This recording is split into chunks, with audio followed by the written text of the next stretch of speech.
Hi friends, welcome back to my channel. ఈరోజు మీకు ఈ సీరియల్లో ఏం జరిగిందో తెలుసుకోవాలి అనుకుంటున్నారా? అయితే వెంటనే మనం సీరియల్లోకి వెళ్ళిపోదాం. ఇంకా పూజ మొత్తం పూర్తయిన తర్వాత అందరూ కూడా సరదాగా డాన్స్లు, అలాగే పాటలు, ఆటలు అన్నీ కూడా పూర్తి చేస్తారు. ఇంకా భోజనం టైంలో అందరూ భోజనాల దగ్గర కూర్చుని ఉంటారు. మొత్తం చూస్తే ఎక్కడా కూడా అప్పు కనిపించదు.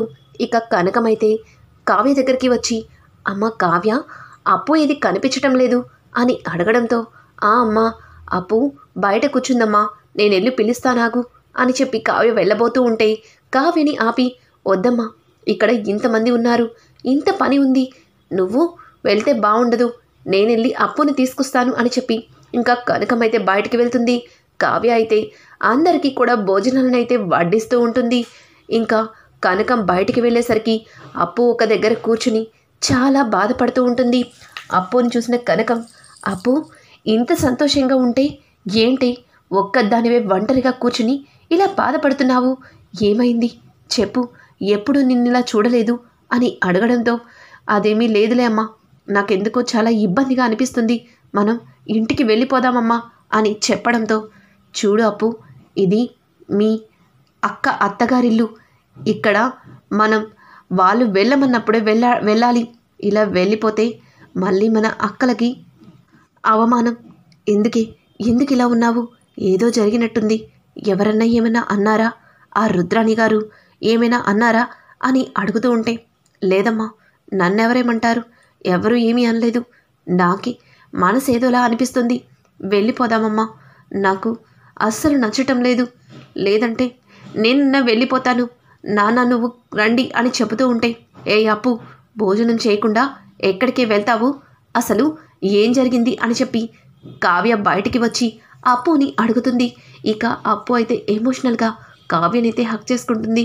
కావ్య, అప్పు ఏమైంది, ఎప్పుడు లేదు, ఇంతలా బాధపడుతున్నావు, అసలు ఏం జరిగిందే, ఎవరన్నా ఏమన్నా అన్నారా, ఏమన్నా గొడవైందా, చెప్పప్పు, నువ్వు నాకు అన్నీ చెప్తావు కదా, ఏం జరిగింది అని అంటూ ఉంటే, ఏమో తెలీదక్క, నా మనసు ఎందుకో చాలా బాధగా ఉంది, నాకు ఇక్కడ అస్సలు ఉండాలనిపించటం లేదు, నేను ఇంటికి వెళ్ళిపోతానక్క అని అప్పు అడుగుతూ ఉంటే, ఇక అప్పు మాటలకి కావ్య అయితే, ఏమైంది అప్పుకి, ఎప్పుడు లేంది కొత్తగా మాట్లాడుతుంది, అప్పు లోపలికి రాముందు అందరితో కూర్చుని భోజనం చేస్తూ మాట్లాడితే నీకే మామూలుగా ఉంటుంది అని చెప్పి ఇక కావ్య అయితే అప్పు చెయ్యి పట్టుకుని బలవంతంగా లోపలికి తీసుకొస్తుంది.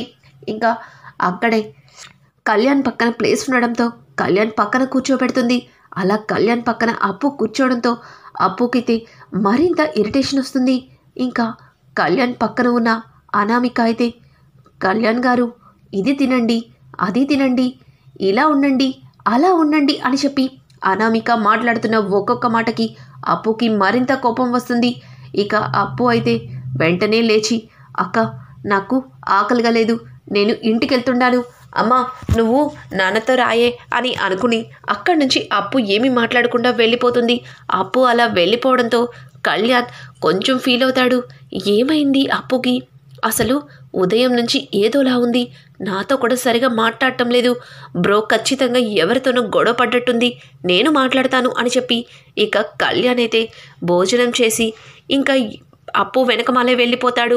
అలాగే అనామిక కళ్యాణ్ని పిలుస్తున్నా పట్టించుకోకుండా వెళ్ళిపోవడం చూసి, ఏంటి కవిగారు ఇలా వెళ్ళిపోతున్నారు అని చెప్పి అనామిక తన మనసులో అనుకుంటుంది. ఇక భోజనాలన్నీ పూర్తయిన తర్వాత ఎవరి పనుల్లో వాళ్ళు ఉంటారు.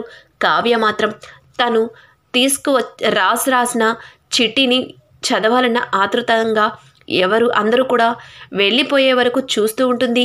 ఇక అందరూ ఎవరిళ్ళకి వాళ్ళు వెళ్ళిపోతారు. ఇంకా వెళ్ళిపోయిన తరువాత కావ్య రాజ్ ఆ చిట్టిలో ఏం రాశాడా అని తెగ ఆత్రంగా వచ్చి బయట గార్డెన్లో కూర్చుని ఇక ఆ చిట్టిలో ఉన్నది చదవడం మొదలు పెడుతుంది. అది చదివిన తర్వాత కావ్య ఒక్కసారిగా షాక్ అయిపోతుంది. తనకి ఒక్క క్షణం ఏమీ అర్థం కాదు.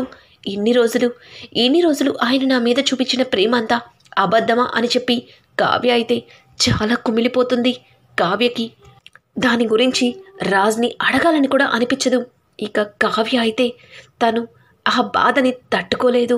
అక్కడ ఉండాలని కూడా కావ్యకి అస్సలు అనిపించదు. ఇక కావ్య అయితే ఎవ్వరికీ చెప్పకుండా ఒంటరిగా రోడ్డు మీద నడుచుకుంటూ ఏడుస్తూ వెళ్ళిపోతూ ఉంటుంది. ఇక ఇక్కడ చూస్తే రాజ్ అయితే తన గదిలోకైతే వస్తాడు. తన గదిలో కావ్య కనిపించదు. టైం చూస్తే చాలా టైం అవుతుంది. ఇదేంటిది, ఎక్కడి వాళ్ళు అక్కడికి వెళ్ళిపోయారు కదా, ఏంటి కళావతి ఇంకా రాలేదు, చాలాసేపు అవుతుంది అని చెప్పి రాజ్ అనుకుంటూనే తన మొబైల్ నొక్కుంటూ ఇంకా అలా నిద్రపోతాడు. మళ్ళీ కొద్దిసేపటికి ఉలిక్కి పడి లేచి, ఏంటి ఇంతసేపు అయింది, కళావతి ఇంకా రాలేదు అని చెప్పి ఇక రాజ్ అయితే కిందకు వెళ్ళి మొత్తం వెతుకుతూ ఉంటాడు. ఇంకా ఇంతలో ధాన్యలక్ష్మి రావడంతో, పిన్ని కళావతి కనిపించటం లేదు అని అంటుంటే, ఏంటి రాజ్ కావ్య కనిపించకపోవడం ఏంటి, ఇంట్లో అందరూ వచ్చిన బంధువులంతా వెళ్ళిపోయారు, ఎవరి గదిలో వాళ్ళు రెస్ట్ తీసుకుంటున్నారు, కావ్య కనిపించకపోవడం ఏంటి, కావ్య గదిలోనే ఉంటుందే అని అడగడంతో, లేదు పిన్ని నేను కూడా అదే అనుకుంటున్నాను, ఇల్లంతా వెతికాను, బయట గార్డెన్లో కూడా చూశాను, కళావతి ఎక్కడ కనిపించలేదు, ఎక్కడుంది పిన్ని అని కావ్య గురించి ఇక ధాన్యలక్ష్మిని అడుగుతూ ఉండగా అదే టైంలో ఇక అపర్ణ అయితే వస్తుంది.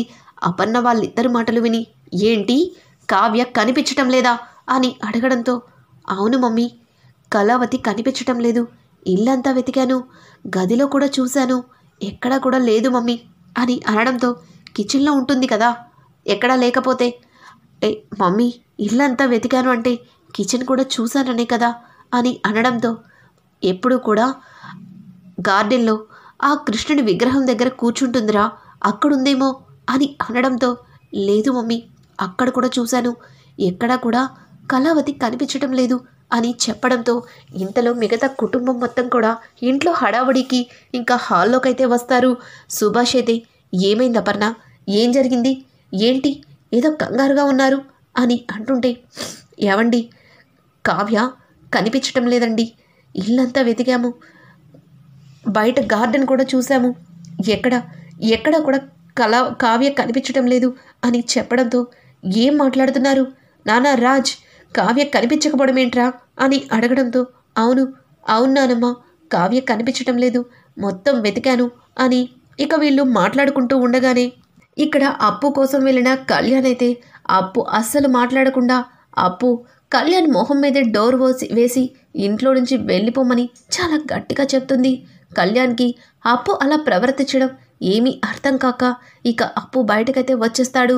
ఇంట్లో ఉన్న అప్పు వాళ్ళ పెద్దమ్మ, ఒసే అప్పు ఏం చేస్తున్నావు, ఏంటో నీకు ఏమైనా అర్థమవుతుందా, ఎందుకే కళ్యాణ్ బాబుని అలా మొహం మీద తలపేసేసావు అని అంటుంటే, చూడు పెద్దమ్మ నేను ఎవరితో మాట్లాడదలుచుకోలేదు అసలు నేను అని చెప్పి ఇక అప్పు అయితే వాళ్ళ పెద్దమ్మని గట్టిగా పట్టుకొని బోరున ఏడ్చేస్తుంది. ఇంకా వెంటనే వాళ్ళ పెద్దమ్మ అప్పుని తీసుకుని, అప్పు ప్రేమిస్తున్నావా అని అడగడంతో ఒక్కసారిగా అప్పు షాక్ అయిపోయి, పెద్దమ్మా అని అంటుంటే, అవును నువ్వు విన్నది నిజమే, ప్రేమిస్తున్నావా, కళ్యాణ్ బాబును ప్రేమిస్తున్నావా, నిజం చెప్పు, ఈ పెద్దమ్మకి చెప్పవా అని అడగడంతో ఇక అప్పు అయితే ఒక్కసారిగా ఎమోషనల్ అయిపోయి, పెద్దమ్మ నేను ప్రేమిస్తున్నానో లేదో నాకు కూడా తెలియడం లేదు పెద్దమ్మ, కళ్యాణ్ అదే ఆ కవి ఆ అనామికతో కలుసున్న ప్రతిసారి కూడా ఏదో బాధ అనిపిస్తుంది నా మనసుకి, నాకు ఏమీ అర్థం కావట్లేదు, అక్కడ ఉన్నంతసేపు కూడా నాకు చాలా ఇబ్బందిగా అనిపించింది పెద్దమ్మ, దీన్ని ప్రేమ అంటారా ఏమంటారో నాకు కూడా తెలియదు పెద్దమ్మ అని చెప్పి ఇక అప్పు అయితే వాళ్ళ పెద్దమ్మతో చెప్తూ ఏడ్చుకుంటూ కన్నీళ్లు తుడుచుకొని అక్కడి నుంచి తన గదిలోకి వెళ్ళి తలుపు వేసుకుంటుంది.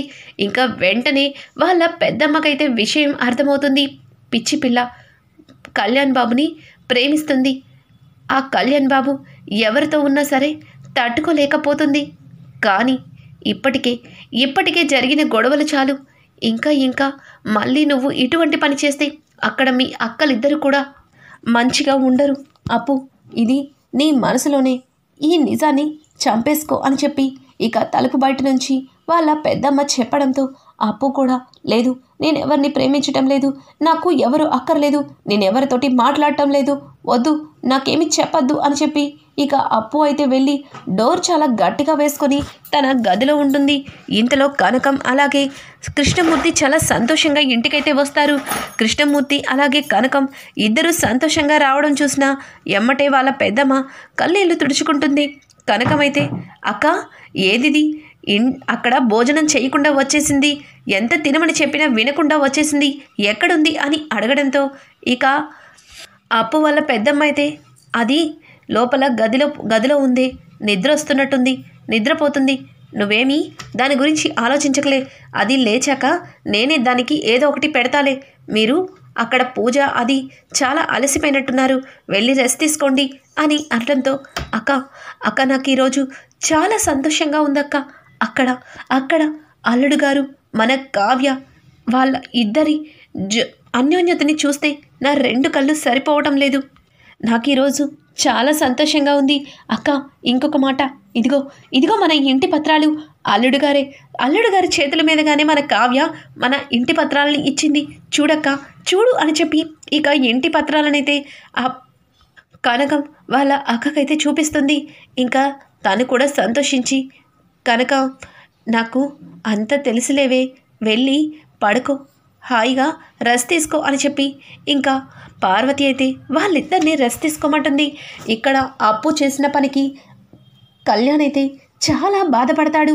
కళ్యాణ్ బాధపడుతూ అలా రోడ్డు మీద డ్రైవ్ చేసుకుంటూ వెళ్తూ ఉండగా ఇక ఇక్కడ చూస్తే ఇంటి నుంచి వచ్చేసిన కావ్య రోడ్డు మీద తను ఎలా వెళ్తుందో కూడా తనకు స్పృహలో లేకుండా అలా నడుచుకుంటూ వెళ్ళిపోతుంది. అలా వెళ్ళిపోతున్న కావ్యని ఒక్కసారిగా ఎవరో చెయ్యి పట్టుకున్నట్టుగా అనిపిస్తుంది. కావ్య అసలు అదేమీ పట్టించుకోకుండా ముందుకి అడుగు వేయబోతుంది. కానీ కావ్య ముందుకు వెళ్ళదు. చెయ్యి పట్టుకుని ఎవరో లాగుతున్నట్టు అనిపించి వదలండి అని వెనక్కి తిరిగి చూస్తుంది. ఒక్కసారిగా వెనక్కి తిరిగి చూసిన కావ్య షాక్ అయిపోతుంది. అక్కడ రాజ్ అలాగే అపర్ణ ఇద్దరు కూడా కనిపిస్తారు. అపర్ణని రాజ్ని చూసిన కావ్య మళ్ళీ ఏమీ మాట్లాడుకోకుండా అలాగే వెళ్ళిపోతుంది. ఆగు, ఎక్కడికి వెళ్తున్నావు? ఎవరికి చెప్పకుండా ఇలా ఎందుకు వెళ్ళిపోతున్నావు? ఏం జరిగింది? ఇంతవరకు బాగానే సంతోషంగా ఉన్నారు కదా, కానీ ఏం జరిగింది అని చెప్పి అపర్ణ అయితే ఇక కావ్యని అడుగుతుంది. కావ్యని అడగడంతో కావ్య తన చేతిలో ఉన్న రాజ్ రాసిన చిట్టీని అపర్ణకైతే ఇస్తుంది. అపర్ణ అది చూసి ఒక్కసారిగా షాక్ అయిపోతుంది. ఏంటి, రాజ్ నిన్ను ప్రేమించింది, అలాగే ప్రేమిస్తున్నట్టు నటించింది, ఎందుక వాడికి ఎన్నోసార్లు చెప్పాను, చూడు నువ్వు చేసిన దానికి మూల్యం అని చెప్పి ఇక ఆ చిట్టీని రాజ్కైతే ఇస్తుంది. రాజ్, కళావతి, నీకు ఈ విషయాన్ని చాలాసార్లు చెప్పడానికి ప్రయత్నించాను, కానీ ఎక్కడ నీకు నిజం చెప్తే మళ్ళీ నువ్వు తాతయ్యతో ఈ విషయం చెప్పేస్తావేమో అని భయపడి నీకు నిజం చెప్పలేకపోయాను. ఆగు, నేను నిన్ను చాలా బాధ పెట్టాను, దానికి నువ్వు నాకు ఏ శిక్ష వేసినా భరిస్తాను, అంతేగాని ఇప్పుడు నువ్వు ఇలా ఇంట్లో నుంచి వచ్చేస్తే తాతయ్యకి నేను ఏం సమాధానం చెప్తాను అని చెప్పి రాజ్ మళ్ళీ కావ్యకి ఇక వాళ్ళ తాతయ్య కోసమే ఆలోచిస్తున్నట్లుగా మాట్లాడుతూ ఉంటే అక్కడే ఉన్న అపర్ణ చాలా కోపం తెచ్చుకొని రాజ్ చెంప పగలగొడుతుంది. రాజ్కి ఏమీ అర్థం కాదు. మమ్మీ, ఏంటి మమ్మీ, నువ్వేంటి నన్ను కొడుతున్నావు అని అనడంతో నోరు ముయ్యరా, నోరుమి, నీకెన్నోసార్లు చెప్పాను ఆ అమ్మాయి మనసులో ఆశలు రేపద్దు అని చెప్పి, కానీ నువ్వేం చేసావు? ఒక ఆడపిల్ల జీవితంతో ఆడుకున్నావు. ఆ అమ్మాయి నీ మీద ఎన్నో ఆశలు పెంచుకుంది.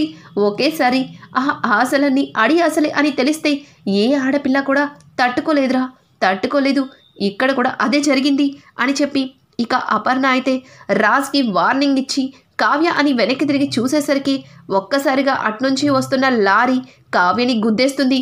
కావ్య యాక్సిడెంట్ అయ్యి రక్తం మడుగులో కనిపిస్తుంది. ఒక్కసారిగా యాక్సిడెంట్ అయిన కావ్యని చూసి పరిగెత్తుకుంటూ వెళ్తారు రాజ్ అలాగే అపర్ణ.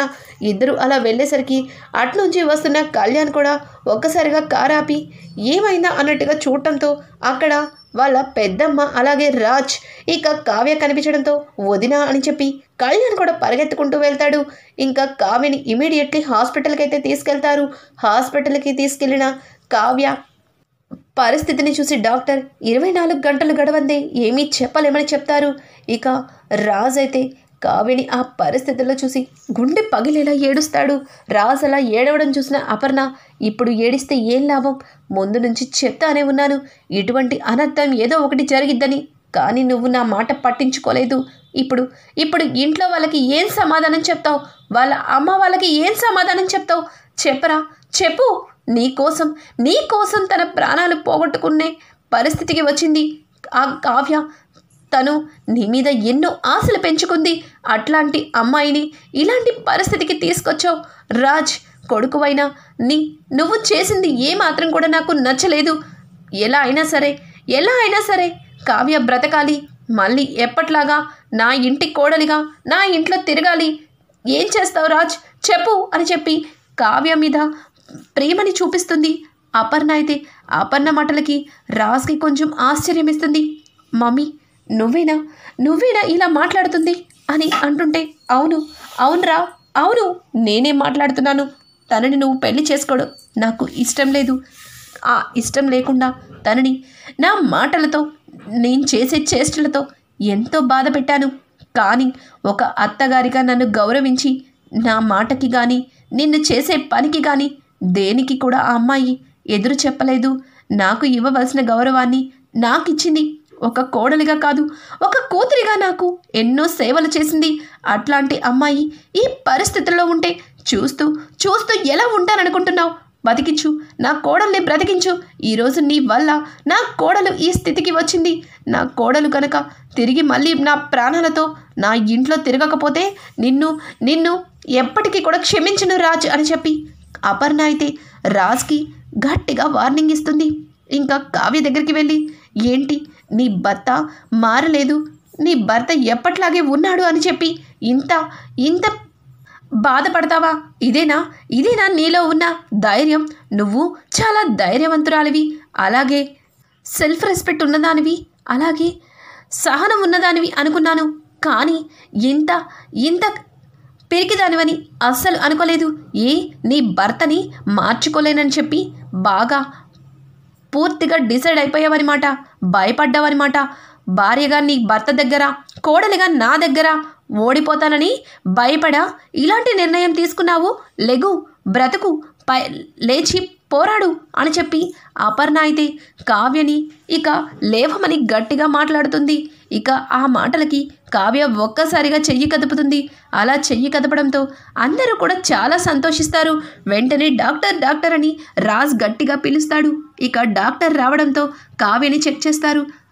అమేజింగ్, 24 గంటలు గడవంది ఏమీ చెప్పలేము అన్న మనిషి ఇలా ఉన్నట్టుండి స్పృహలోకి రావడం నిజంగా అద్భుతం. ఇది ఒక మిరాకిల్ అని చెప్పి డాక్టర్ చెప్పడంతో ఇంకా అందరూ కూడా చాలా సంతోషిస్తారు. కావ్య కళ్ళు తెరవగానే రాజ్ కావ్య దగ్గరికి వెళ్ళి, నన్ను క్షమించు, నన్ను నిజంగా క్షమించు. నేను నిన్ను చాలా బాధ పెట్టాను. అలాగే నేను నీ మనసులో లేనిపోని ఆలోచనలు కల్పించి నిన్ను ఇలాంటి పరిస్థితికి తీసుకొచ్చాను. నేను నిన్ను ప్రేమిస్తున్నాను అని నీకు యాక్సిడెంట్ అయిన మరుక్షణమే నాకు తెలిసింది. నువ్వు లేకపోతే నేను బ్రతకలేను, నాకు జీవితమే లేదు. నువ్వు నన్ను వదిలి ఎలా వెళ్ళిపోతాననుకున్నావు అని చెప్పి రాజ్ అయితే కావ్యని అడగడంతో ఒక్కసారిగా కావ్య రాజ్ మాటలకి చాలా సంతోషిస్తుంది. ఇక రాజ్ అయితే కావ్యని దగ్గరికి తీసుకుని హక్ చేసుకుంటాడు. ఇంకా ఇదంతా చూసిన రుద్రాణి అయితే ఏం చేస్తుంది అనేది రానున్న ఎపిసోడ్స్లో తెలుసుకుందాం. అలాగే మన స్వప్న కడుపు గురించి ఏం జరుగుతుంది అనేది మరింత ఇంట్రెస్టింగ్ వీడియోస్ రానున్న ఎపిసోడ్స్లో మీరు తెలుసుకోవాలి అనుకుంటే మా ఛానల్ని సబ్స్క్రైబ్ చేసుకోవడం మాత్రం మర్చిపోకండి. Thanks for watching. Hi friends, welcome back to